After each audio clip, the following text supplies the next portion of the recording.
Do you even know what I went through? What I had to give up just to help you? Hindi. Hindi, di ba? Dahil wala naman ni isa sa inyo na nagtanong sa akin kung okay ako. Ikaw, kuya,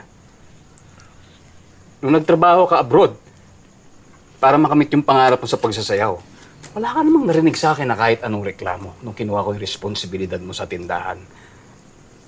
Yung mga pangarap, sige, sinangtabi ko na muna, walang problema. Bakit? Kasi walang maiiwan dito sa tindahan eh. Pareho wala kayo ni tatay eh. I just wanted to be a good son. I just wanted to be a good brother. To the point that I couldn't even be a father to my own son.